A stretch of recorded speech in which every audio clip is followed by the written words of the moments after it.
자, 일단 시작을 할까요? 안녕하세요. 예. 자, 시험 어떠셨나요? 쉬웠죠? 어려웠나요? 쉬웠을 것 같은데. 난이도는 아마 다음 주부터가 아마 좀 올라갈 것 같고, 다음 주부터 올라가는데 그 난이도 올라가는 건 제가 보기에는 이제 정치 같은 경우에는 학자들이 원문을 많이 인용을 할 거라서 아마 그럴 거고요. 그 다음에 그게 별다른 없으면 일단은 뭐 그 관련되는 어떤 쟁점들이나 주제 같은 경우에는 큰 차이 없으니까 일단 거기에 초점 맞추시고, 일단은 간단히 이제 시험이 얼마 안 남았으니까 몇 가지 이제 주의사항하고 그 다음에 이제 부탁드릴 이야기를 좀 드리고 그렇게 하겠습니다. 그 시험과 관련돼서 지금 현재 나온 이야기들, 저도 뭐 며칠 전에 간간히 이제 학생들한테 이제 이야기 듣게 되는데, 노량진에서 이제 그 뭐 시험 출제와 관련돼서 이상한 이야기나 잘못된 이야기가 가끔씩 들려와요. 제가 학교에 있을 때도 이제 계속해서 이제 학생들이 그 노량진 강의하기 전에도 학생들이 가끔씩 저한테 이야기를 해서 맞는지 안 맞는지 확인해달라고 해서 매번 이제 답을 해주고 했는데, 일단은 첫 번째는 뭐냐면 이게 문제가 보면 학력평가원에서 거두가긴 거두갑니다. 거두가긴 거두가는데 지금 현재 교수들이 문제를 출제하는 시스템은 그런 시스템이 아니에요. 이걸 보고 뭐 출제를 한다는 그런 거 아니고, 어떤 걸 걸어내냐면 예전에 이제 제가 냈던 문제, 그러니까 학교 들어가기 전에 제가 강의할 때 이제 논쟁 문제 수업 모형 문제를 냈는데, 거기에 이제 어떤 교수가 이제 출제한 문제하고 제가 출제한 문제의 형태가 똑같았어요. 문제는 뭐냐면 이제 기획에 들어갔던 담당했던 사람이 저를 아는 사람이었고, 그래서 이제 그 담당했던 교수가 그 문제를 걸러냈어요. 무슨 말이냐면 출제를 들어가기 전에 교수들한테 문제를 대충 이렇게 만들고 오라고 일단 이야기가 나옵니다. 그러면 이제 대충 문제를 만들고 들어가는 거예요. 예, 그러니까 노량진에서 나오는 문제들 같은 경우에는 어디에 활용되는 거냐면, 기획을 담당하고 있는 출제진의 출제 본부에 있는 교수가 실제적으로 문제가 혹시나 동일한 게 있는지 일치한 게 있는지를 확인해보고 아주 비슷하거나 근접한 문제들 같은 경우는 그냥 제껴버리는 거예요. 물론 이제 그 기획이 부진을 해야 되는데 기획이 부진을 안 하면 그걸 검토를 안 할 수도 있어요. 그러니까 중요한 건 뭐냐면, 참고 문헌을, 여기 노량진 나와 있는 책들을 가지고 참고 문헌을 한다는 이야기는 그건 말도 안 되는 이야기입니다. 출제를 하러 들어가면 지하실에 그 출제와 관련된 책들이 한 도서관 형태가 지하실에 가득 뿌려져 있어요. 지하 한 층에. 그럼 참고 문헌은 이제 교수들이 뽑는단 말이죠. 그러면 이제 주로 이제 원문을 뽑는다가 그렇게 하는 거예요. 그러니까 그런 이야기는 사실 말도 안 되는 이야기고, 그 다음에 또 한 가지는 이제 뭐냐면, 그 지금 현재 이제 임용과 관련돼서 여러 가지 이야기들이 있긴 한데, 제가 볼 때 이제 제일 답답한 거는 뭐냐면 이제 이거예요. 그러니까 여러분들 이제 가지고 있는 어떤 이제 편견이나 고정관념들이 이제 좀 문제인데, 실제로 이제 지금 제가 학부 애들 3학년 애들 데리고 여름 방학부터 지금 현재 제가 생각하고 있는 패러다임 그대로 해서 애들하고 지금 수업을 해보거든요. 스터디를 하면서 해보는데, 애들한테 이제 시켜서 제가 생각한 대로 시켜보면 애들이 뭐라고 이야기를 하냐면, 한 학생이 이제 노학년에 돌고 있는 교육학 그 모의고사 모음 담아 있는 문제집을 들고 와서 도대체 이걸 왜 보냐라고 이야기를 오히려 반문을 해요. 그 말이 무슨 말이냐면, 실제적으로 거리 제대로 훈련받는 애들 같은 경우에는 실제로 그런 책 보고 나면 그런 이야기 대부분 나옵니다. 이제 3학년인데. 그러니까 이게 지금 현재 여러 가지 어떤 정보나 이야기들이 있지만, 일단은 제가 볼 때는 나온 이야기들은 일단 한번 필터링을 해서 걸러가시고, 혹시 궁금한 게 있으시면 일단 저한테 물어보세요. 일단 물어보시면 뭐 지금 현재 여러 가지 이야기들은 일단 해드릴 수 있는 범위까지 해드릴 거고요. 그 다음에 이제 지금 나와 있는 책들 중에서 작년에 교원대에서 강의를 했고 출제할 때 들어간 책은 여기에 강의하는 사람 중에 제가 썼던 법교육학 입문밖에 없죠. 네, 거기에 이제 이름은 다르게 되어 있지만 거기 분명히 제 이름이 있습니다. 제 이름이 있고, 어쨌든 법교육학 입문은 작년에 교원대에서 이제 강의를 하고, 그 다음에 그분이 이제 출제 기획 비슷하게 들어가서 이제 문제를 이제 관리 감독을 했었는데, 어쨌든 참고 문헌이나 이제 도서가 되는 어떤 선정 기준은 일단 다릅니다. 다르기 때문에 그런 말들에 뭐 현혹돼서 여타 저타 이렇게 시간 낭비하지 마시고요. 일단은 지금 현재 출제 범위는 실제적으로 올해도 제가 보기에는 차주일 박사 경향이라든지 차주일 박사가 이제 평가원에 일한 지가 한 2년, 3년째 됐으니까 제가 보기에는 감독을 지금 차주일 박사 들어가게 되면 제 생각에는 거의 아마 작년하고 그렇게 큰 차이가 없을 거예요. 일단은 문제가 거의 한 80% 정도, 80% 정도는 사례만 바뀔 뿐이지 쟁점은 뭐 크게 차이가 없을 겁니다. 그럼 새로운 게 들어가는 거는 한 20%에서 15% 정도. 일단 이렇게 예상을 좀 하셔야 되고요. 그래서 지금부터는 무조건 출제 범위를 넓히면 안 됩니다. 그 다음에 생소한 걸 어디서 자료를 구해서 보시더라도 그 생소한 자료를 보시면서 불안해 하실 필요가 전혀 없어요. 그게 제일 바보 같은 짓입니다. 지금부터는 범위를 최대한 좁혀야 되고 시험에 출제 가능성이 굉장히 큰 것들이 있죠. 기출문제 빈도수에서 이미 나타나는 것들, 그런 것들을 확실하게 정리하는 거예요. 쉽다고 해서 그냥 넘기지 마시고, 예전에도 이제 그때 제가 마지막으로 강의했던 때가 2010년도까지 강의를 하다가 학교에 이제 들어가면서 강의를 안 했는데 그 중간에 이제 그 바로 직전에 이제 했던 강의에서 제가 그 말해서 관료제와 관련되는 병폐 문제는 너무 쉬운데 이거 계속 물어본다. 물어보니까 쉽지만은 정확하게 대비를 하라고. 작년 같은 경우에도 문제가 쉬웠잖아요. 누가 실수하나 그거거든. 근데 쉽지만 정확하게 문제가 정리가 안 되어 있으면 결국 시험이 떨어집니다. 자꾸 당락을 어디에다 자꾸 초점을 두냐면 남들도 못 맞추는 문제에다 당락이 결정된다고 생각하는 그건 오해입니다.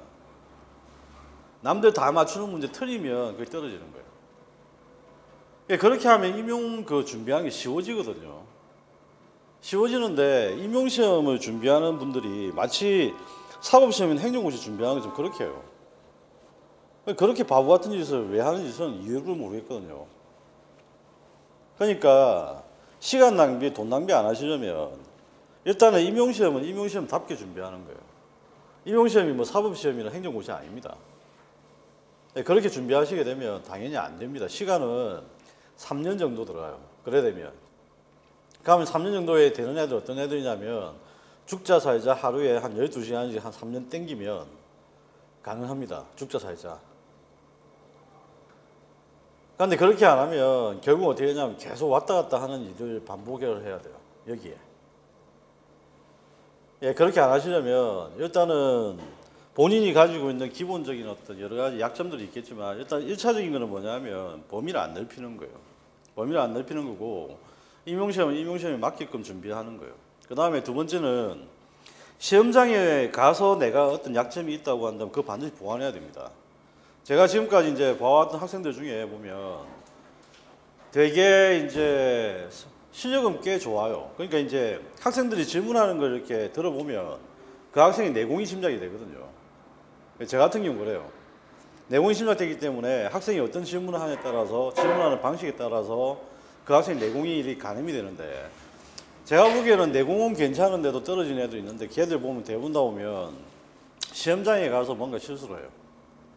시험장에 가면 거리 안 읽힌다든지 그 다음에 시험장에 가면 항상 보면 긴장을 너무 많이 한다든지 시험장에 가면 너무 또 긴장을 풀어가지고 문제가 된다든지 이런 것들이 분명히 자기가 가지고 약점들이 있을 텐데 이거 약점도 미리 생각을 해야 됩니다. 생각을 하셔야 되고 거기에 맞게끔 대비를 하셔야 돼요. 그래서 지금 남아있는 기간 동안 뭐 준비를 하시는 거는 딴 거 없습니다. 범위를 넓히는 게 아니라 기존에 해왔던 것들 다시 한번 정리하시고요. 다시 한번 정리하시고 그 좁은 범위 내에서 정확하게 알고 가는 게 시험의 합격률이 훨씬 높아진다. 그래서 이상한 자료가 보이더라도 그 자료에 내가 모른다고 해서 당황하거나 그 자료가 뭐 엄청나게 중요한 것처럼 생각하실 필요는 전혀 없다는 거죠. 전혀 없다는 이야기고요. 올해도 아마 출제진께서 들어가시는 꾸려지는 구성은 11월 첫째 주 11월 한 10일 정도가 될 겁니다. 아마 11월 되면 이제 출제하러 들어가게 될 거거든요. 보통 한 이제 15일 전 아니면 20일 전에 들어갑니다. 그거는 이제 좀 상황에 따라 좀 다르게 되는데 보통 이제 그렇게 되면 대부분 다 보면 이제 윤곽이 잡히는 거는 제가 보기에는 한 11월 달 되면 정확하게 말씀 좀 드릴 수 있을 것 같아요. 뭐 교수들 성향이 어떻는지, 그 다음에 이제 대충 들어가신 분들이 좋아하는 주제는 뭐 어떤 것들이 있는지 뭐 이런 건데, 근데 지금 기존에 들어왔던 분들이 새롭게 들어간 분들은 사실 별로 없습니다. 이번에 뭐 교원대에서 법 가르치시는 분이 워낙 본인이 이렇게 많이 이야기를 하고 다니셔가지고 뭐 그래 했는데, 어쨌든 지금 그분 빼고는 뭐 그렇게 새롭게 들어가신 분들은 별로 없고요. 그러면 이제 기존에 출제를 들어가셨던 분들이 만든 문제들이 이미 기출 문제에 있거든요. 이제 그걸 가지고 이제 분석을 하고 통계를 내고, 그 다음에 제가 이제 만나서 가끔씩 이야기를 나눴던 분들 같은 경우에는 대표적으로 이제 성향들을 대부분 다 아는 분들이니까 그런 분들이 가지고 있는 문제 패턴이나 이런 것들 가지고 계속 말씀을 드릴 거예요. 그래서 조금 남아있는 기간 동안에 거기에 초점 맞춰가지고 정확하게 좀 준비를 하시고, 그 다음에 정확하게 준비를 하시는 게 시험 합격률이 훨씬 더 높아진다는 거. 그걸 좀 정확하게 좀 인지를 하셨으면 좋겠다, 그 생각이 들어요. 그래서 다음 주부터는 일단은 점수를 아마 드릴 겁니다. 점수 드릴 테니까 뭐 본인 점수도 확인 한번 해보시고요. 근데 중요한 건 뭐냐면 여기에서 지금 이 시험이 전국 단위 시험이 아니죠. 무슨 말이냐면 수능 같은 시험이 아니죠. 여기서 지금 현재 성적 점수가 몇 점이 되느냐라고 하는 건 별로 크게 의미 없어요. 거기다 11월 달이라고 하는 시간이 한 번 더 남았기 때문에 그렇고요. 그 다음에 또 한 가지는 뭐냐면 이제 문제의 어떤 수준 패턴이 다르기 때문에 여기에서 어떤 객관적인 기준을 판단한다라고 하는 거는 그건 사실 별로 의미 없습니다. 예, 그거보다는 내가 좀 더 가지고 있는 약점을 보완할 수 있는 것들을 위해서 시험을 친다고 생각하시고, 그 다음 이걸 반드시 좀 체크를 해야 되겠다. 예, 실수하는 건 계속 실수한다 라고 하는 생각을 좀 가지시고 그런 마음으로 좀 모의고사를 임하시는 게 어떨까, 예, 그 생각이 듭니다. 자, 그러면 한번 봅시다. 1번부터 A형의 문제를 한번 보시죠.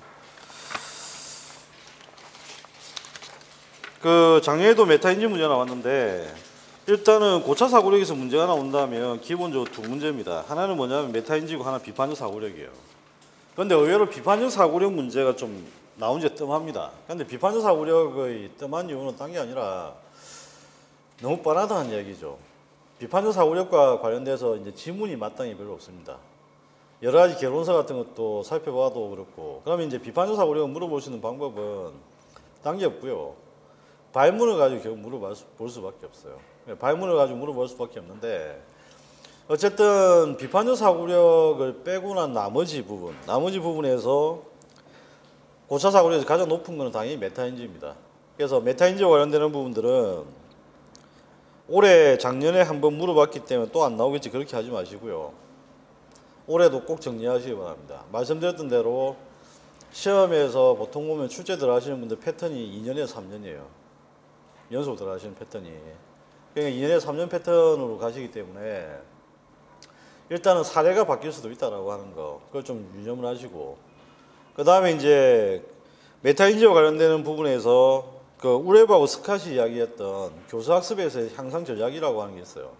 그래서 거기 자료 1페이지 한번 보시면 메타인지 문제가 지금 나와 있는데 의미하고 내용이 나와 있죠. 메타인지라고 하는 거는 여러분 잘 아실 겁니다. 내가 지금 현재 사고하고 있는 것, 그 다음에 내가 행동하고 있는 것, 여기에 대해서 내가 판단하고 준비할 수 있는 능력을 우리가 메타인지라고 합니다. 그런데 그게 이제 내용상으로 볼 때는 어렵게 표현하고 있죠. 그래서 메타인지라고 하는 것은 여러 가지 다른 인지들 중에서도 구체적인 목표 또는 목적 또는 목표를 수행하기 위해 적극적으로 자신의 인지 활동을 감시하고 그에 따른 규제를 통해 인지 과정의 조화를 꾀할 수 있는 능력, 이걸 우리가 메타인지라고 보통 이야기를 합니다. 그 다음에 이제 메타인지 두 가지 내용이 있다고 이제 이야기를 보통 하죠. 메타인지적 지식하고 메타인지적 기능인데, 지금까지 시험 문제 나왔던 포인트는 전부 다 어디였냐면 메타인지적 기능 쪽에 초점이 맞춰졌어요. 기출문제 나왔던 사례들이 다 그렇습니다. 그죠? 그러니까 메타인지적 기능이라고 하는 것들, 거기 밑줄친 부분을 보시면 두 가지가 있죠. 하나는 모니터링이고 하나는 이제 통제라고 하는 부분입니다. 그래서 이 두 가지를 일단 기억을 하시고, 그 다음에 이제 메타인지 지식이라고 하는 거, 그 지식이라고 하는 것들은 인지 과정에 나타나고 있는 전략을 이해하고, 그 다음에 이제 주체인 자신과 대상의 문제, 그리고 전략에 대한 이해, 이걸 우리가 메타인지 지식이라고 합니다. 그래서 중요한 거는 거기 보시면 이제 모니터링하고 통제한다라고 하는 것. 거기 보면 이제 감시, 점검, 그 다음에 통제, 통제는 조정과 규제 이런 식으로 표현되고요. 그 다음에 이제 내려오셔가지고 교수학습 과정 메타인지 향상 전략이 5가지가 우레버 스컷에 정했다 제시가 되어 있어요. 첫 번째가 뭐냐면 학습 계획에 대한 토의입니다. 그래서 이 부분도 마찬가지로 올해 시험 문제에서도 분명히 나왔죠. 학습 계획에 대한 토의 부분이 나왔습니다. 그러니까 그 참여학습이라고 하는 형태를 주어놓고 그 참여학습에 대한 내용을 가지고 학습 계획에 대한 토의 부분이 나왔어요. 그 다음에 이제 그 밑에 보면 이제 정보를 검토하기. 정보를 검토하는 것도 마찬가지인데 학습 과제, 그 다음에 계획 이런 것들을 검토하는 작업들이고, 그 다음에 또 한 가지는 이제 의사결정을 위한 여러 기회의 제공이라고 해서 내용들이 쭉 나옵니다, 그죠? 그 다음에 이제 의사결정을 위한 여러 기회 제공은 당연히 뭐예요? 체험이죠, 체험. 체험입니다, 그죠? 그 다음에 이제 경험이라든지. 체험은 발문부터 해서 다양한 어떤 수업 모형으로 연결됩니다. 그 다음에 이제 학생 스스로 사고 과정에 대한 인식과 명명화를 할 수 있도록. 스스로 일단 인식하고 스스로 반성하고 스스로 고칠 수 있도록 그렇게 하는 방법이고요. 마지막으로 나타나는 게 이제 교사의 메타인지 행동에 대한 모델링 효과입니다. 그래서 가급적이면 교사가 수행하는 메타인지 언어적 표현을 제시하고 분석함으로써 학습자들이 모방할 수 있도록. 이 말은 무슨 말이냐면 교사가 메타인지의 모델이 되어 달라고 하는 얘기죠. 교사가 메타인지의 모델이 되어 달라고 하는 얘기입니다. 그래서 교사가 메타인지를 못하고 있으면 당연히 학생들도 모델이 없으니까 배우기 어렵다라고 하는 거. 이걸 확인을 하시고요. 자, 그래서 일단은 다음번에는 한번 비판적 사고력, 다른 사고력을 한번 보고, 이번 시간에 어쨌든 중요한 건 메타인지라고 하는 것들 확인들 하시고요. 그 다음에 이제 1번 문제를 한번 보시죠. 사회과의 교수학습 방법의 방향 관련된 글이다. 기억에 적절한 말이 무엇이니 쓰라고 했는데, 학습자가 중심이 된 수업은 자기 주도적 학습과 적극적인 학습 참여한 특징을 지니고 있다. 그래서 학습자 중심의 수업에서 2가지 내용 반드시 기억을 하셔야 됩니다. 그죠? 자기 주도적인 학습, 그 다음 적극적인 학습 참여. 그 다음에 이제 학습자 중심의 역사 수업은 학생의 학습 활동을 강화하고 스스로 학습에 대한 성찰하게 하는 기억의 강조와 더불어서 지식 생성과 반성적인 성찰 과정을 경험하도록 학습 활동을 전개해야 한다. 라고 되어 있는데, 사회과 교수학습 방법의 과정의 내용들을 보면 여기에서 이제 강조되는 내용은 성찰한다라고 하는 키워드, 그죠? 학습에 대한 성찰.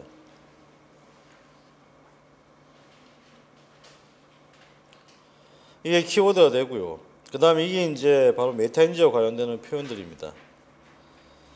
그 다음에 이제 그 다음 문장에 보시면 기억은 학습자 스스로 자신의 지식을 인식함으로써 거기 이제 중요한 키워드들이 다 나옵니다. 그죠? 자신의 수행을 계획, 점검, 평가하고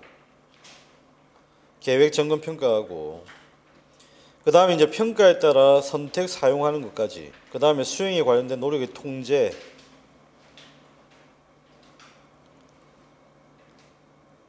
자, 이와 같은 인지의 능력을 우리가 메타인지라고 한다라고 하는 것. 이건 교육과정에 나와 있는 표현이니까 이 정의를 그대로 좀 기억을 해 두시기 바랍니다.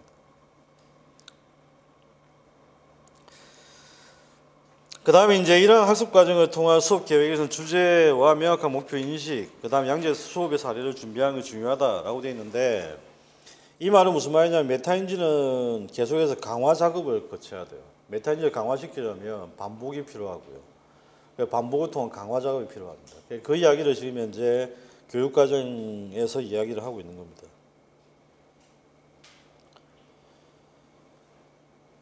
자, 그 다음에 이제 2번 문제로 가십니다.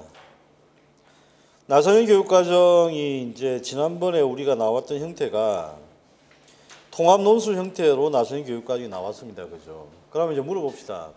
나선형 교육과정인지 아닌지를 제일 빨리 캐치하는 방법이 뭐예요? 시험 문제를 받았을 때 뭐라고요? 나선형 원리인지 아닌지를 제일 빨리 판단할 수 있는 방법이 뭐예요? 뭐라고요?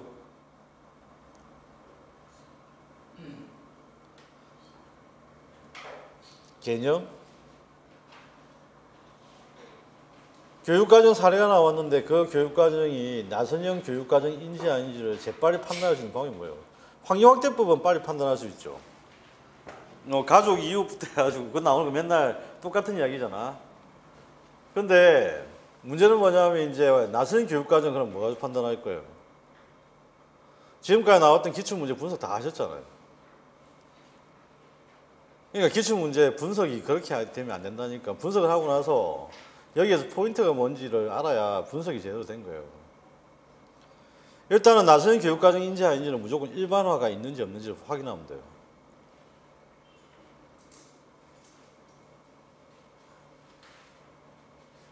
일반화와 관련되는 내용이 포함되어 있으면 그건 나선형 교육과정이에요. 그렇게 일단 파악을 하시고 분석을 들어야 됩니다. 자, 그 다음에 이제 2번과 관련되는 박스 지문은 이거는 이제 옛날 그 기출문제 보면 뭐가 나왔었냐면 두 가지 교육과정 원리에 대한 특성을 설명해라. 그 문제가 있었고 나선형 교육과정 같은 경우에는 나선형 교육과정의 의미와 특성을 뭐 500자 이내로 써라. 뭐 그런 문제들이 있었거든요. 그 문제들과 관련되는 표현에 들어갈 내용들이 그 2번 박스 안에 있는 내용들입니다. 마찬가지로 이제 거기 오늘 나눠드렸던 자료 2페이지 있죠.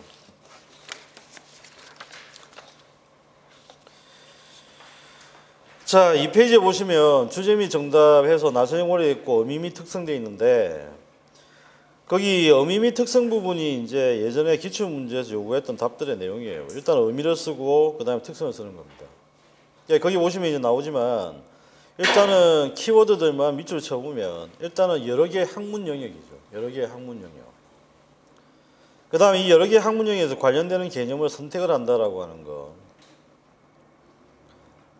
자, 그러면 이제 보세요. 어떻게 되냐면 일단은 선택을 하고 골격만 이제 잡아보면 선택을 하고 그 다음에 구성을 하는 겁니다. 그렇죠. 선택을 하고 구성을 하는 겁니다. 그러니까 항상 보면 여러분들이 그 논술이 안 되시는 이유가 뭔지 아세요? 두 가지 이유가 있는데 하나는 자꾸 요약 자료를 봐서 그래요. 두 번째는 뭐냐면 개론서를 보셨다고 하는데 제가 예전에 이제 강의 들으셨던 분들은 계속 이야기를 들었겠지만 그 개론서 같은 경우에 주어가 많이 생략되어 있거든요. 개론서 주어가 다 생략되어 있잖아요. 그러니까 육하원칙을 개론서를 보면서 내가 육하원칙을 따로 구성해서 한 번쯤 다시 읽어봐야 되는데 육하원칙을 구성이 안 해서 읽다 보니까 실제적으로 내가 평상시에 쓰던 거라고 뭐가 잘 안 맞아요. 이게 매치가 안 된다고. 그러니까 그걸 이제 해결하기 위해서는 결국 개론서를 읽을 때 습관적으로 여기에 주어가 뭘까? 여기에 주어가 뭘까? 그 다음에 목적어가 뭘까? 라고 하는 것들을 이게 습관적으로 일단 파악을 하셔야 돼요. 자, 그래서 거기 보시면 이제 개념을 선택하고 구성한다는 건데 그러면 이제 도대체 어떻게 개념을 선택을 하고 어떻게 구성할 거냐 이 두 가지 이야기만 집어넣으면 됩니다. 그래서 선택하는 방법은 여러 개의 학문 영역에서 중요하고 핵심된다라고 생각하는 개념을 선택하는 것이고 구성하는 건 어떻게 구성하는 거냐 수직적으로 구성을 하는데 유치원에서부터 상급학교 수준으로 올라가면서 지속적 반복적 학습이 가능하도록 구성하는 거예요. 이게 이제 나선형 원리에 대한 의미입니다. 그죠? 그 다음에 이와 같이 구성되었을 때 나선형 원리가 가지고 있는 특성 내지는 속성은 어떻게 나타나냐면 개념이나 원리를 반복적으로 가르쳐서 발달 단계가 점차 높아짐에 따라 질적으로 심화되고 양적으로 범위가 넓어지는 입체적인 나선 조직 이것으로 이제 교육과정을 구성하게 된다 라고 하는 이제 특징이 나타나는 거죠. 구체적인 이제 특징들이 다시 한번 이제 설명이 되는 거고요. 평가는 우리가 뻔한 이야기입니다. 그죠? 일단은 우리가 구조적으로 체계적으로 가르치게 되면 일단 좋은 게 뭐가 있나? 이렇게 가르치게 되면 도대체 좋은 게 뭐가 있나? 라고 하는 건데 이렇게 되면 지식을 구조화할 수 있고 지식이 구조화되면 뭐가 가능하죠? 기억이 오래 갑니다. 지식이 구조화되면 또 뭐가 가능하죠? 많은 지식을 쉽게 섭렵할 수 있죠. 맞아요. 그러니까 지식이 구조화되면 기억도 오래가고 많은 지식을 추상적인 개념을 가지고 섭렵할 수도 있고 그 다음에 이제 소위 말하는 전이효과도 높아지고 그렇잖아요.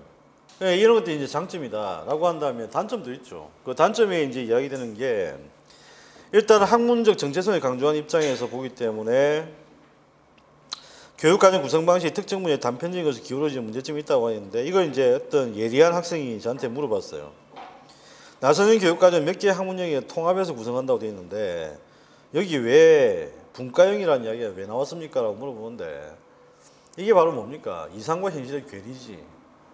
이상은 뭐죠? 여러 개의 학문적 영역에서 통합을 하는 겁니다. 그런데 현실적으로 볼 때는 과학적 정체성을 강조하다 보니까 실제로 분과적 개념이 나타나는 거예요. 그 다음에 이제 또 한 가지 문제는 뭐냐면 사회과학적 개념을 가르쳐보면 학생들이 어려워합니다. 그죠? 그 다음에 이제 또 한 가지는 이걸 탐구나 발견 수업과 연결되지 못할 때는 필수적으로 무슨 문제가 생기죠? 무슨 문제가 생깁니까? 현실하고 이론의 구획화 현상이 발생하는 거죠. 그러니까 현실과 이론의 구획화 현상을 없애도록 하기 위해 탐구 수업 열심히 하고 발견 수업 하라고 하는 건데 문제는 뭐냐면 발견 수업과 탐구 수업을 함에도 불구하고 잘 못한다. 그러니까 그 이유는 뭐냐라고 했을 때 교사의 책임이죠. 교사의 책임이죠. 그러면 이제 교사의 책임 문제가 거론되면서 등장했던 게 바로 뭡니까? 바로 교사의 전문성 PCK였지. 아시겠나요? 신사학과 실패로 돌아가면서부터 많은 비판에 직면하면서부터 교과 전문가 내지는 교사 전문성이라고 하는 개념들이 강조되기 시작해요. 왜냐하면 탐구를 해야 되는 탐구 수업에서 가장 중요한 키를 쥐고 있는 게 어쨌든 교사거든요. 네, 그것들과 개념이 연결되어 있다고 하는 것들. 그것들을 다시 한번 이해를 하시면서 보셔야 되겠고요. 자, 그 다음에 이제 또 문제점으로 지적될 수 있는 것들은 뭐냐라고 했을 때 일단은 사회교과는 종합적이고 통합적이어야 되는데 이게 분과적인 경향에 치우치다 보니까 단편적인 문제점이 발생을 하고 구획화 현상이 발생하고 그 다음에 두 번째는 뭐냐면 개념 배열에서 문제가 생길 수 있다. 개념 배열에서 문제가 생긴다는 말은 학년이 올라갈수록 심화되게 교육내용을 구성해야 되는데 이게 쉽지가 않다는 이야기예요. 그래서 그냥 단순하게 반복되거나 중복되는 것으로밖에 보이지 않는다라고 하는 거. 이게 이제 사회과 가지고 있는 한계점입니다. 다른 교과하고 좀 약간 차이가 나는 겁니다. 그죠? 사회교과 같은 경우는 명확하게 수준이 이렇게 나누어지질 않아요. 사실은. 네, 그러다 보니까 이게 쉽지 않은 거죠. 내용 구성이 있어가지고. 자, 그 다음에 이번에 지금 문제들은 어쨌든 지난번에 회의를 한번 거쳐서 나왔는데 사실 좀 아쉬운 부분이 사실은 저는 개인적으로 계속해서 뭐냐면 작년 시험도 그렇고 아쉬운 부분은 경제입니다. 왜 그러냐면 시험 감독을 하고 있는 평가원에 있는 차주일 박사 전공이 뭐냐면 경제교육이거든요. 경제교육인데 작년에 경제교육을 했던 양반이 문제는 공무원 시험 계산하는 문제처럼 그렇게 잔뜩 내놓았으니까 이게 사실 좀 약간 개인적으로는 왜 그랬을까 좀 아닌 것 같다 그 생각을 했는데 어쨌든 준비를 해야 될 거는 당연히 3번 문제는 반드시 준비를 하셔야 되겠고요. 기억을 하셔야 되는 게 뭐냐면 시험 제도가 바뀌고 나서 2년이 지나고 나면 꼭 긴 서술 형태로 물어봤던 게 탄력성 비교였어요. 탄력성 비교. 수요일 가격 탄력성 비교입니다. 그런데 수요일 가격 탄력성 비교는 기억나시는지 모르겠는데 예전에 수요일 가격 탄력성 문제는 어떻게 나왔죠? 상품 A 상품과 B 상품을 주고 탄력도가 서로 다른 상품을 보여주고 이렇게 됐을 때 매출액의 변화를 물어봤잖아요. 이게 이제 시험 문제였습니다.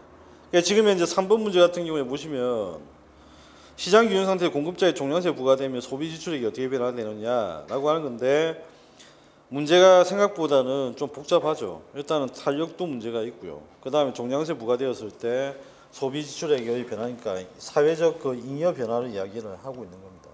그러니까 그것도 중요하지만 말씀드렸던 대로 상품끼리의 탄력도가 나타났을 때 실제적으로 그 지출액이나 아니면 기업의 수입의 변화, 이걸 비교하는 것도 미리 준비를 하셔야 됩니다. 네, 그걸 준비를 하셔야 되겠고요. 자, 그 다음에 이제 4번 같은 경우에는 GDP 같은 경우에는 한참 나왔는데, 이걸 제 건 아니지만 일단 간단히 그냥 말씀드릴게요. 왜냐하면 제가 회의를 해서 문제를 제가 출제하신 두 분의 문제를 가지고 점검을 해서 제가 빼거든요. 뺄 것 빼고 다시 고쳐달라고 하는 거는 고쳐달라고 했기 때문에 그냥 간단히 이제 좀 더 방향들을 좀 이야기를 하면 그렇습니다.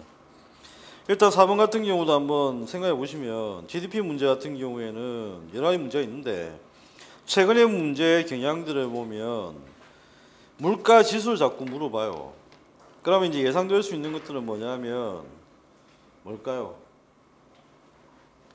명목 GDP하고 실제 GDP를 가지고 하는 GDP 디플레이터, 그죠? 그걸 좀 준비를 하셔야 되지 않을까. 요즘에 뜬금없이 물가 지수를 계속 물어보고 있기 때문에 그걸 좀 준비를 하시는 게 좋을 것 같고요. 그 다음에 이제 비율은 항상 그래 정해집니다. 보통 보면 이제 만약에 총 문제가 4문제라고 한다면 거시 2문제, 국제경제 하나, 미시 하나 정도 이게 나오고요. 그 다음에 이제 기입형 문제가 나온다면, 기입형 문제는 경제학에서 낼 수 있는 게 값이죠. 값, 수액값, 계산식을 계산을 통해 값. 그 다음에 개념을 물어본다면 개념은 주로 어디서 물어볼 거냐면 미시에서 물어볼 거예요. 그러면 이제 물어볼 수 있는 주요 개념들은 뭐 있죠? 기회비용, 그 다음에 가격효과, 그죠? 기회비용과 가격효과라고 하는 개념들은 꼭 정확하게 정리를 하셔야 합니다. 소득효과와 대체효과, 그 다음에 사례까지 꼭 정리를 하셔야 돼요. 대충 하지 마시고. 그 다음에 이제 역할거리 문제, 고품한 이야기인데 요즘 간간히 보이는 문제이기도 합니다. 그래서 뭐 기본 개념 문제로서 한번 확인해 두시면 어떨까. 이걸 5번 문제 같은 경우도 빅맥지수로 제가 바꿔달라고 부탁을 드렸거든요. 네, 바꿔달라고 했던 게, 빅맥지수에서 나타나는 이제 그 물가 변동률하고 환율 변동률 계산은 지금 현재 얼마든지 할 수 있습니다. 그래서 이건 두 가지로 물어볼 수 있어요. 5-1번에 보면 실제 이자 예상 환율 변동률, 실제 환율 변동률 나와 있는데, 여기에 이제 초점 맞춰 물어볼 수도 있고, 여기 지금 다 물어보셨는데 미국 인플레이션율, 물가 상승률까지 물어보고 있죠. 그러니까 물가 변동률까지 일단은 준비를 하셔야 되겠고, 이거는 뭐 식 하나에서 계산되는 거니까 그 식 하나에서 어느 걸 가로치느냐라고 하는 문제예요. 이거하고 비슷한 문제가 뭐죠? 이거하고 비슷한 문제를 준비해야 될 게 뭐가 있지? 화폐 수요 함수, 이시 방정식, 화폐 공급 방정식도 비슷한 문제니까 비슷한 형태의 문제는 꼭 준비를 하시기 바랍니다. 이시 방정식에. 그 다음에 이제 7번을 한번 보실까요? 다음 가와 나 사례를 읽고 갑과 A의 상수기인이 누구인지 각각 쓰라고 했는데, 일단 주의할 부분들이 몇 가지가 좀 있습니다. 일단은 이제 그 상속 계산 문제는 자꾸만 그 막장을 거듭하면서 계속해서 이제 상속분을 이제 자꾸만 문제를 만들고 있는데, 제가 볼 때 그거 하지 말고 오히려 상속인을 한번 물어볼 때가 됐어요. 그 다음에 이제 그 수능도 마찬가지고요. 수능도 마찬가지고 임용도 마찬가지인 게, 요즘에 그 로스쿨에 계시는 분들이 법을 출제하러 조금씩 들어가십니다. 작년에도 수능 같은 경우에 로스쿨에 있는 민법 하시는 분이, 전공하시는 분이 들어갔었거든요. 그러니까 지금 로스쿨에 계시는 분이 문제 출제 들어가게 되면, 제가 들은 바에 의하면 작년에 촌수 계산하는 문제도 올해는 넣었다고 했어요. 촌수 계산하는 문제는, 근데 예전에 기억하시는 분 기억하실 것 같은데, 예전에 제가 촌수 계산하는 문제는 법대 교수들이 꼭 들어가면 꼭 물어보려고 한다 라고 이야기를 했잖아요. 근데 그걸 이제 기획하는 사람이 일단 뺐죠, 촌수 계산하는 문제를. 근데 이제 혹시나 모르기 때문에 촌수 계산하는 문제는 어쨌든 좀 알아두셔야 돼요. 알아두셔야 되겠고, 촌수 계산은 어려운 거 아니니까. 그 다음에 이제 로스쿨 형태의 만약에 문제를 낸다면 두 가지 형태가 있습니다. 하나 뭐냐면 이제 법률 조문을 이렇게 제시를 해놓고요, 법률 조문을 해석을 통해서 사례를 해결하는 방식이에요. 그럼 그거는 뭐냐면, 실제적으로 여러분들이 어렵게 법을 공부 안 하더라도 법률 조문 해석만 되면 그 법률 조문 해석을 가지고 적용할 수 있죠. 그런 거는 출제 범위하고 별 관계가 없습니다. 근데 그런 건 얼마든지 만들 수 있는 형태의 문제고, 두 번째 형태의 문제도 마찬가지죠. 판례의 입장을 이렇게 제시를 미리 하는 거죠. 해주고 그 다음에 판례 입장을 가지고 사례를 제시하도록 해석하도록 하는 거예요. 그러면 그 두 문제 다 이제 어디에 초점이 있는 거냐면 지문을 해석을 잘하는 겁니다. 잘하는 거. 그러니까 이게 이제 어떤 형태하고 사실 비슷하냐면요. 가능성이 있다고 제가 보여지는 이유가 뭐냐면, 예전에 여러분들 그 경제학 문제에서 보면 실질 GNI 문제가 나왔었죠. 그래서 예전에 제가 이제 경제학이든 정치학이든 강의하면서 뭘 강조를 많이 했었냐면, 공무원 시험 준비하는 사람들처럼 경제학에서 마구잡이로 모든 공식을 외우려고 하지 마라 그랬어요. 왜 외우지 말라고 했냐면, 임용시험의 특징이 뭐냐면, 공무원 시험 같은 경우에는 예를 들면 GDP를 계산하기 위해서는 모든 GDP와 관련되는 식을 외워야 됩니다. 그죠? 그런데 임용시험 같은 경우에는 한 번도 그런 형태의 문제를 준 적이 거의 없어요. 어렵거나, 만약에 복잡하거나, 그 다음에 이게 외우기가 힘들다고 생각하는 문제들 같은 경우에는 문제에서 식을 주어줍니다. 그러면 이제 식을 이해하고 식에다 적용만 하면 되는 문제잖아요. 그럼 그런 형태와 똑같은 문제가 방금 말씀드렸던 그 로스쿨 형태 리트 시험의 법률 문제 형태가 그래요. 리트 시험의 문제, 법률 문제 형태가 바로 그렇습니다. 그러니까 내가 법률적 지식이 없다고 하더라도 정상적인 독해 능력과 책을 읽을 수 있는 능력이 있으면 충분히 그 지문을 보고 그 지문을 적용해서 문제를 해결하는 방식이에요. 근데 이게 아예 쓸모없는 것들까지도 그렇게 할 거냐? 그렇지 않을 거고, 좀 중요하다고 생각되는 부분들은 그런 형태로 얼마든지 물어볼 수 있습니다. 그러면 이제 출제 범위와 신경 쓰지 않고 일단 관련되는 내용들 좀 더 깊이 물어볼 수 있거든요. 그때는 이제 어떻게 해야 되냐면 지문 해석을 잘해야 됩니다. 지문 해석을. 그래서 아마 앞으로 이제 그런 형태의 문제를 몇 번 연습을 하시게 될 거예요. 자, 일단 상속부터 일단 정리를 좀 합시다. 상속에서 부탁드리고 싶은 거는 뭐냐면, 거기 피상속인이라고 보통 여러분들이 많이 기억을 하시죠. 피상속인. 그런데 시험장의 적응력을 높이기 위해서는 피상속인이라고 하는 표현보다는 사망한 자라고 하는 게 훨씬 더 좀 더 적응이 빠릅니다. 피상속인보다는 사망한 자.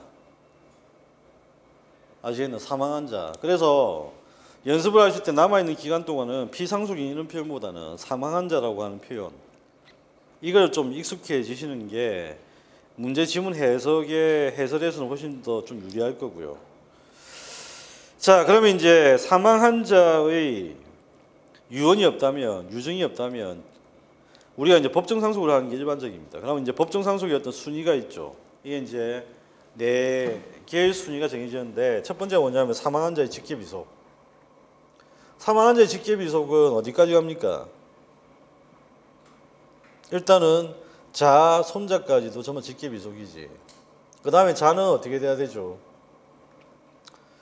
혼외자이든 혼생자이든 관계없습니다. 그죠? 다만 친생자이면 됩니다. 아시겠죠? 그 다음에 양자이면 됩니다. 이게 이제 직계비속이고, 그 다음에 이제 사망한 자의 직계 존속은 어떻게 되나요? 부모하고 조부모를 이야기하는 거죠. 부모랑 조부모를 다 포함한 이야기들입니다. 그 다음에 이제 부계, 모계, 양가, 생가 이런 것도 구별하지 않고, 양자인 경우가 이제 친생부모와 양부모는 모두 같은 순이다. 이건 이제 옛날 양자 이야기고, 지금은 이제 친양자 제도가 도입되어서 친양자인 경우에는 어떻게 되죠? 친부모의 관계가 모든 게 단절되잖아요. 단절되기 때문에 이거는 이제 친양자 제도 아닌 예전에 일반 양자를 이야기하는 겁니다. 구별을 하시면 되겠고요.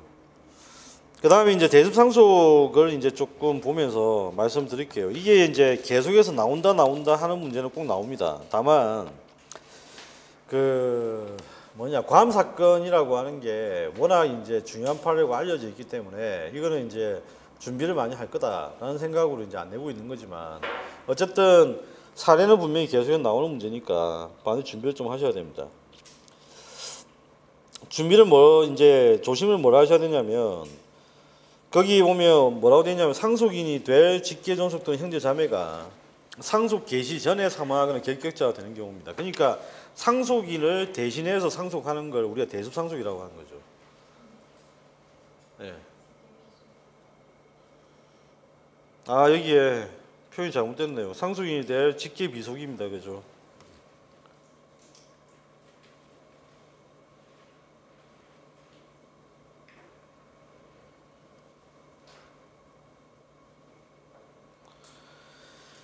자, 그 다음에 이제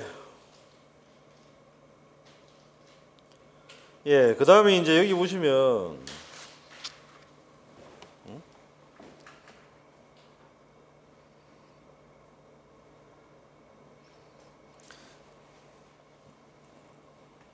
자, 거기 보면 이제 뭐가 되냐면 상속 개시 전이라고 하는 표현을 좀 잘 기억을 하셔야 되겠고요. 상속 개시 전.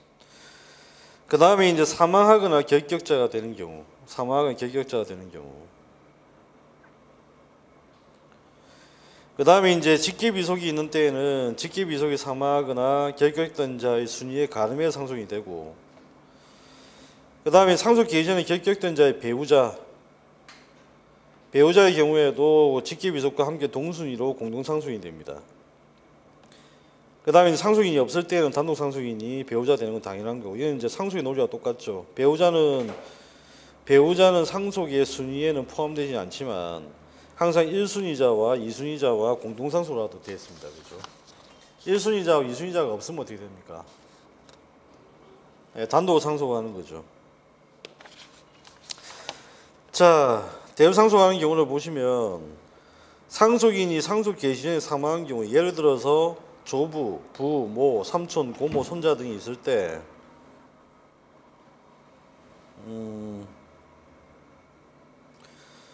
자, 부가 조부의 사망 전에 사망을 하고 후에 조부가 사망한 경우에 원래 상속인은 부, 삼촌, 고모가 되나 부가 조부보다 먼저 사망했기 때문에 부를 대신해서 그 배우자의 모와 직계 비속인 손자가 상속이 됩니다.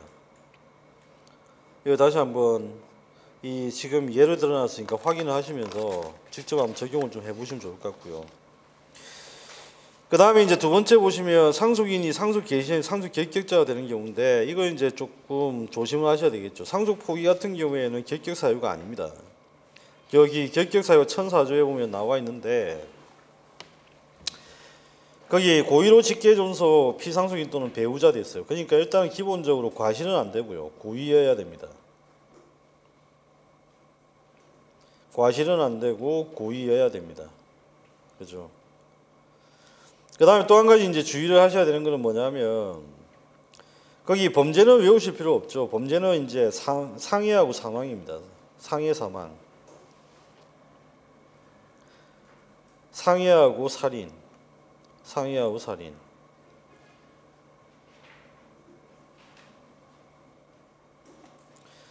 그 다음에 이제 두 번째는 뭐냐면 다라마 같은 경우에는 유언입니다. 그죠? 유언의 문제를 야기하는 경우. 유언의 문제를 야기하는 경우. 이게 이제 다와라마 이야기입니다. 다라마.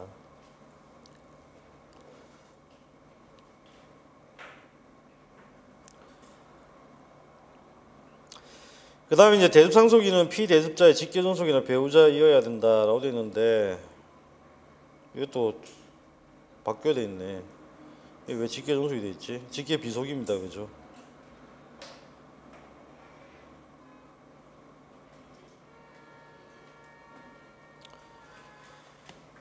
자, 직계비속을 좀 고쳐주시고요.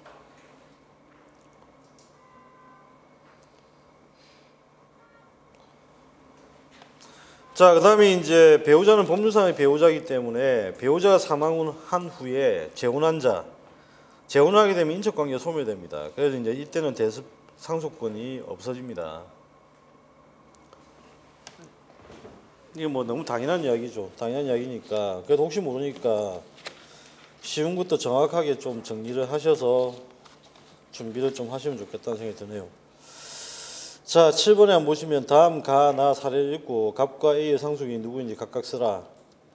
가문에 보시면 직계비속과 배우자가 없는 미망인 갑이 사망을 했는데 그 유족으로 시부모의 병과 친정 부모 정무가 있습니다.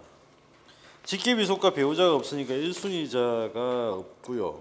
2순위자가 넘어가는데 이때만 직계 존속은 뭐죠? 친부모로 이야기하는 겁니다. 그죠? 친부모. 그럼 시부모는 어떻게 되는 거예요? 시부모는 내 부모인가요? 친족인가요? 친족이죠. 혈족인가요? 혈족인가요? 어라. 혈족 아니죠. 뭐죠? 인척입니다. 그죠? 인척 관계에서는 뭐가 없어요? 상속이 안 됩니다. 계부자, 계모자, 적서, 정모 관계. 이 전부 다들 인척 관계고, 인척 관계가 발생하는 원인은 뭐예요? 혼인이죠, 혼인. 인척 관계 발생 원인은 혼인입니다. 그죠?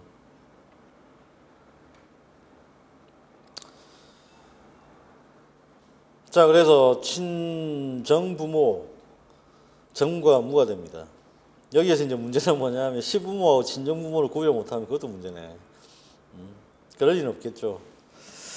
자, 나번에 보시면 A에게 처 B와 자 C, D, E가 있고 D에게는 사실혼 관계에 있는 F와 그 사이에 출생한 자 G가 있습니다. 근데 여기 보면 사실혼 관계에 있으니까 어쨌든 F와 G 같은 경우에는 법정 상속인은 안 되죠.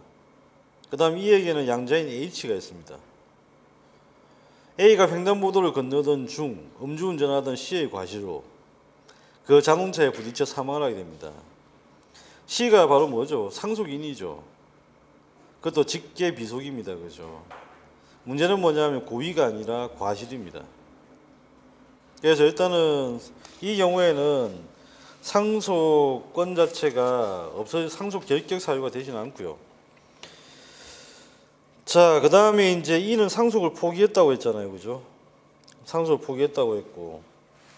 그러면 지금 상속을 받는 사람은 일단은 처 B, 그 다음에 과실을 저질렀던 C, 그 다음에 D. 이 사람들이 이제 상속인이 됩니다. 그래서 B와 C와 D가 되겠네요. 상속 포기하는 경우에는 어쨌든 이건 대수상속의 문제가 안 된다라고 하는 것. 그 주의를 좀 하시고요. 그 다음에 이제 8번을 한번 보시면 행정행위와 관련된 서로 다른 견해를 읽고 보기에 성격이 다른 행위를 찾아 쓰라고 했는데 그 행정행위 같은 경우에는 뭐 작용에 따른 분류도 있고 그 다음 주체에 따른 분류도 있고 여러 가지 분류가 있습니다. 그래서 보면 이제 뭐 수익적 행위, 부담적 행위, 그 다음에 이제 여러 가지 행위의 어떤 행정의 종류가 있는데 여기에서 물어보는 포인트는 사실 그건 아니고요.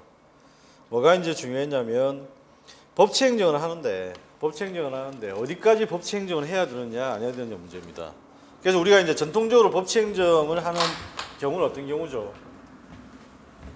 자유를 제한하거나 또는 의무를 부과하는 경우입니다. 그죠? 이게 이제 전통적인 어떤 법치행정의 내용이에요. 이게 법치행정의 내용인데 문제는 뭐냐면 이제 20세기 초가 지나면서부터 어떤 현상이 발생하죠? 행정국가화 현상. 행정국가화 현상이 발생을 하면서 예전에 이제 이야기했던 그 시혜적인 행정, 시혜적 조치인 이게 복지행정이라고 하는 게 있는데 문제는 이 복지행정을 과연 법치로 해야 되는 것인지 아니면 재량으로 해야 될 것인지가 이제 논의가 이제 발생을 합니다. 그래서 여기에서 이제 이걸 재량으로 볼 것이냐 아니면 이걸 기속으로 봐야 되느냐 이 문제인데 재량으로 본다면 이거는 법치가 필요 없죠. 재량이니까. 그런데 만약에 이걸 기속으로 봐야 된다라고 하면 이건 당연히 뭐예요? 법치를 해야 됩니다. 그런데 지금 현재는 여러분도 아시겠지만 복지행정하는 뭐가 필요하죠? 국민들 세금 필요합니다. 국민들 세금 필요하니까 세금을 가지고 쓰는 거잖아요. 세금을 가지고 쓰는 거기 때문에 요즘에는 이걸 전부 다 법치행정에 포함을 시키죠. 복지 문제 같은 경우도. 됐나요? 그러면 이제 법치행정에 영향을 받는가 한번 봅시다. 법치행정에 영향을 받는 내용들을 보면 대표적인 게 행정행위고, 그 다음에 행정행위는 반드시 뭘 가지죠? 일단은 법률 적합성을 가져야 됩니다. 그죠? 법률 적합성을 가져야 되겠고, 법률 적합성을 가지니까 행정행위는 자연스럽게 뭘 가지게 되나요? 공정력을 가지게 되고, 그 다음에 공정력을 가지니까 당연히 확정력이 발생합니다. 공정하지 않는 게 확정될 수는 없잖아요. 그 다음에 이제 확정된다라고 하는 거기 때문에 이거는 사실 확정되어서 공정에서 집행하는 거니까 반드시 뭐가 있죠? 청구력이라고 하는 거 가지고 있죠. 청구력 가지고 있으니까 청구를 했는데 뭔가 상대방이 이행을 안 한다. 그럼 어떻게 할 수 있다는 이야기예요. 강제력을 가지고 있습니다. 그래서 지금 현재 법치행정, 행정행위 이걸 실현하기 위해서는 반드시 뭐가 필요하냐면 행정상 의무이행 확보수단이라고 하는 것, 이게 반드시 필요하죠. 그죠? 그 다음에 이제 이걸 사법적인 판단을 통해서 또 법치행정과 연결되어 있는 게 바로 뭐죠? 행정쟁송이라고 하는 거, 이겁니다. 그럼 이 기본 골격을 빼고 나머지 부분들, 그죠? 나머지 부분들 행정행위 이외의 행정작용들이 있을 텐데, 그 행정행위 이외의 행정작용의 대표적인 게 뭐가 있지? 행정계획, 그 다음에 입법 중에서 뭐가 있어요? 법규명령이에요? 행정입법이에요? 법규명령이에요?